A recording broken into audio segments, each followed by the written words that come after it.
आओ बच्चों, आज हम एक क्वेश्चन की श्रृंखला से जुड़ते हैं और इसी श्रृंखला में आज हम लोग एक पहले प्रश्न को देखते हैं जो कि आप है कि परागकण से रिलेटेड है। तो स्टार्ट करते हैं बच्चों। देखिए, परागकण क्या है, इसका नामांकित चित्र बनाइए। इस क्वेश्चन में हमसे पूछा गया है किसके बारे में, परागकण के बारे में, कि परागकण क्या होता है और इसको हमें डायग्राम के द्वारा समझना है कि इसके कौन से भाग होते हैं, इसकी स्ट्रक्चर क्या होती है। तो हम देखते हैं परागकण के बारे में। देखिए बच्चों, परागकण की अगर हम लोग बात करें, सबसे पहले अगर समझना चाहें तो परागकण जो है यह एक प्रकार का नर युग्मक है। कैसा है? यह एक प्रकार का नर युग्मक है, यानी कि जो परागकण होता है यह नर युग्मक होता है पादपों में। ठीक है, अब इसके अगर हम लोग आगे स्ट्रक्चर देखें तो इसका निर्माण भी कैसे हुआ होगा, मैं आपको एक बताता हूं कि इसका निर्माण परागकण का, इसका निर्माण हुआ होगा। सबसे पहले होता है पुमंग। पुमंग की इकाई अगर देखी जाए तो पुमंग की इकाई मानी जाती है पुंकेसर। पुमंग की इकाई क्या होती है? पुंकेसर। और पुंकेसर जो होता है, जब इसकी स्ट्रक्चर देखते हैं तो ये इस तरीके से बना होता है। एक पुंकेसर, ये पुंकेसर। इस पुंकेसर के ये वाला भाग होता है परागकोश और ये वाला भाग होता है योजी और ये वाला भाग होता है आपके पुतंतु। और परागकोश की जब आंतरिक संरचना का अध्ययन किया जाता है तो इसके अंदर हमें क्या दिखाई देते हैं? परागकण दिखाई देते हैं। तो इस तरीके से अगर हम लोग बात करें कि परागकण का निर्माण कैसे होता है, तो ये प्रोसेस होता है। पुमंग की इकाई पुंकेसर, पुंकेसर में परागकोश, परागकोश के अंदर क्या पाए जाते हैं? परागकण। अब हम लोग बात करते हैं परागकण क्या है, क्योंकि इसने यही पूछा है परागकण क्या है। तो एक प्रकार का नर युग्मक है और इसको डायग्राम के थ्रू देखना है। देखिए, अब को पता है परागकण कहाँ पाए जाएंगे? जहाँ बीज का निर्माण होगा, है ना, आपके निषेचन होगा, परागण क्रिया होगी। और यह आपको कहाँ देखने को मिलती है? आपको एंजियोस्पर्म प्लांट यानी कि पुष्पीय पादपों में। तो देखो यही लिख रखा है कि पुष्पीय पादपों में लघु बीजाणु या परागकण नर युग्मकोद्भिद की प्रथम कोशिका होती है। वही बात आ गई, लघु बीजाणु धानी यानी कि लघु बीजाणु परागकण कौन से? नर युग्म कोशिकीय की प्रथम अवस्था होती है। अगर हम लोग परागकण की बात करें तो ये कैसे होते हैं? एक कोशिकीय होते हैं, अगुणित होते हैं, गोलाकार होते हैं और अंडाकार होते हैं। अगर इसके आकार की बात करें तो ये एक कोशिकीय, अगुणित, गोलाकार और अंडाकार आकृति के होते हैं। ये जो होता है, इसका आवरण कितने आवरणों से ढका होता है? 2। जब आप परागकण की स्ट्रक्चर पढ़ते हैं तो 2 आवरण पाए जाते हैं, जैसे कि डायग्राम में समझते हैं। बाहरी जो आवरण होता है, यह बाहरी आवरण जो बनता है परागकण का, ये वाला भाग, ये वाला बाहरी आवरण क्या कहलाता है? बाह्य चोल, या इंग्लिश में बोलते हैं इसको एक्साइन। और आंतरिक वाला जो भाग होता है ये वाला एक्साइन, और आंतरिक वाला ये वाला जो भाग है, ये वाला भाग आपके क्या कहलाता है? अंतःचोल यानी कि इंटाइन। तो आपके परागकण के 2 भाग पाए जाते हैं। एक तो पाया जाता है बाहरी आवरण एक्साइन और आंतरिक आवरण क्या पाया जाता है? इंटाइन। जहां पर ये बाहरी आवरण आपके अनुपस्थित होता है, एब्सेंट होता है, वहां पर क्या उपस्थित होते हैं? जनन छिद्र। क्योंकि आपको अच्छे से पता है ये जो जनन छिद्र होंगे ये आगे जाकर किसका निर्माण करते हैं? पराग नलिका का निर्माण करते हैं, क्योंकि यह जनन छिद्र ही आगे जाके किसके निर्मित होते हैं? पराग नलिका को बनाते हैं, क्योंकि यहीं से आपके एक पराग नलिका का निर्माण हो जाता है। तो इस तरीके से परिपक्व जब हम परागकण पढ़ते हैं तो इस तरीके से पराग नलिका का निर्माण होता है। अब ये तो हमने देख ली कि इसमें बाहरी आवरण किस किस से होता है? बाह्य चोल, अंतःचोल, 2 प्रकार के आवरण होते हैं। उसके बाद इसके अंदर क्या पाई जाती है? रिक्तिका होती है। क्या पाया जाता है इसके अंदर? परागकण के लिए, संवहन क्रिया के लिए रिक्तिका पाई जाती है। और इसके अंदर जो होता है यह परागकण किस प्रकार का होता है? वर्धी यानी कि नली कोशिकीय प्रकार का होता है, यानी कि ट्यूब सेल होती है इसके अंदर, जो पदार्थों के संवहन में सहायक होती है। और इसके अंदर जनन कोशिका भी पाई जाती है, क्योंकि इसके अंदर 2 प्रकार की कोशिकाएं होती है परागकण के अंदर, एक कायिक कोशिका, एक जनन कोशिका। जब परागकण का विभाजन करते हैं तो ये 2 भागों में बढ़ जाता है। बड़ी कोशिका होती है वह बनाती है आपके कायिक कोशिका। कौन सी कोशिका बनाती है? कायिक कोशिका। और जो छोटी कोशिका होती है वो बनाती है आपके जनन कोशिका, और ये जनन कोशिका ही आगे जाके किसका निर्माण करती है, जनन केंद्रक का निर्माण करती है। किसका निर्माण करती है, जनन केंद्रक का निर्माण, और इनकी संख्या कितनी होती है, 2 संख्या पाई जाती है। तो इस तरीके से जनन कोशिका और कायिक कोशिका का निर्माण होता है। परागकण का सिंपल सा आंसर है, 2 आवरणों से ढका होता है।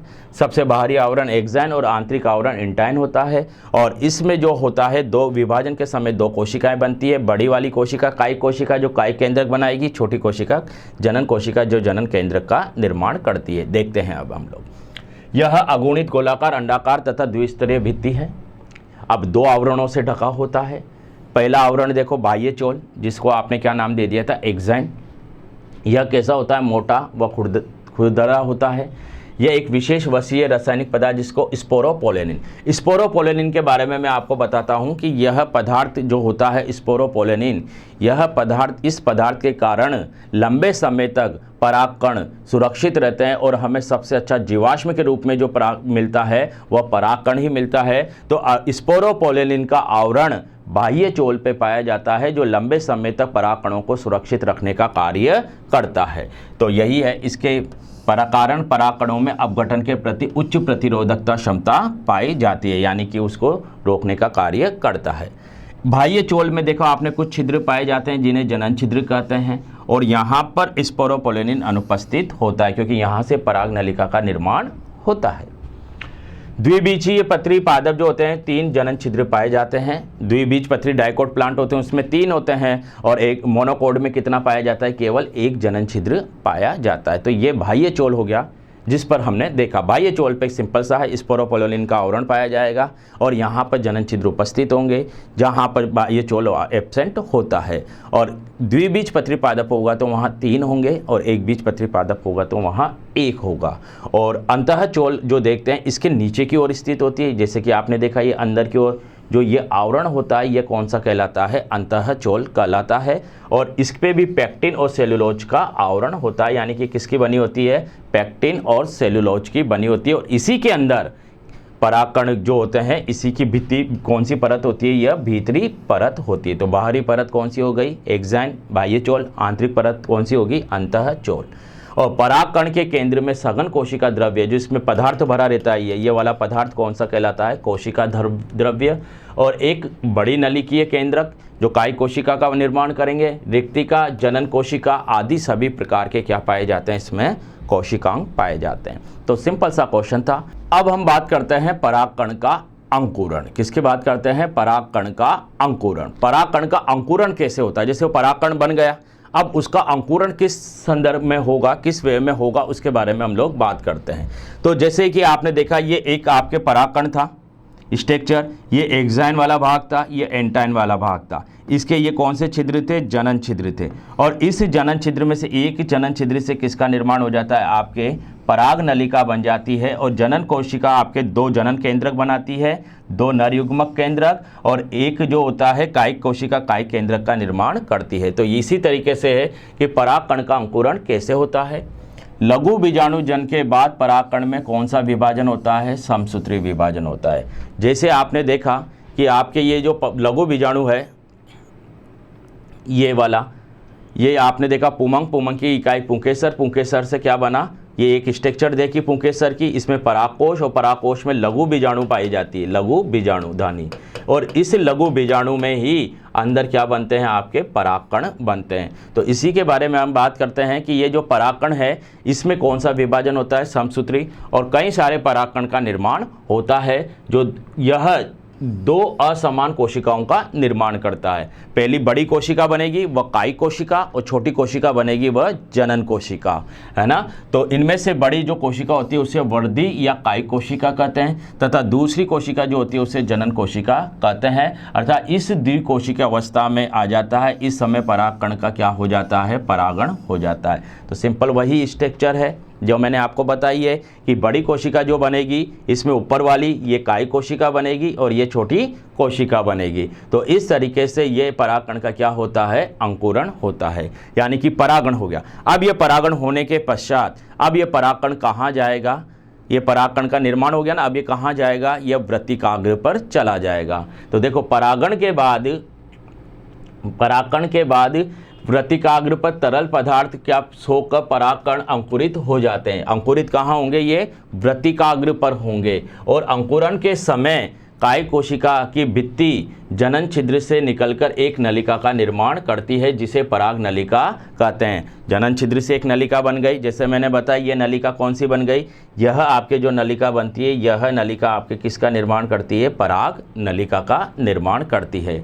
पराग नलिका अंदर प्रवेश करेगी वृत्तिका, है ना, तो वहाँ से वृत्तिका से होती हुई कहाँ की ओर चली जाएगी? बीजांड में चली जाएगी। और कायिक कोशिका का केंद्रक इस नलिका में आ जाता है, जो कायिक केंद्रक होता है, जिससे नलिका केंद्रक कहते हैं। कायिक केंद्रक बोले या नलिका केंद्रक बोले एक ही बात है। और यह नलिका केंद्रक बाद में क्या हो जाता है? आगे जाके नष्ट हो जाता है। केवल जनन केंद्रक होंगे वही अंदर प्रवेश करेंगे। जनन कोशिका का जनन केंद्रक भी इस पराग नलिका में आकर समसूत्री विभाजन द्वारा दो अचल नर युग्मकों का निर्माण करता है। जनन केंद्रक दो बनाएंगे और अचल युग्मक होंगे, एक अंड कोशिका से मिलेगा और द्वितीय कायिक कोशिका से मिलेगा। इस प्रकार परागकण के अंकुरण से बनी पराग नलिका संयुक्त संरचना जिसमें दो नर युग्मक उपस्थित होते हैं नर युग्मकोद्भिद कहलाती है। क्योंकि कायिक कोशिका से कायिक केंद्रक बना, वो नष्ट हो गया। जनन कोशिका से कौन सा बनेगा? जनन केंद्रक बनता है। और ये जनन केंद्रक आगे जाके क्या करता है? दो नर युग्मकोद्भिद का निर्माण करता है। तो इस तरीके से आपके ये, तो मैं आशा करता हूँ आप सभी बच्चों को ये क्वेश्चन अच्छे से समझने में आ गया होगा।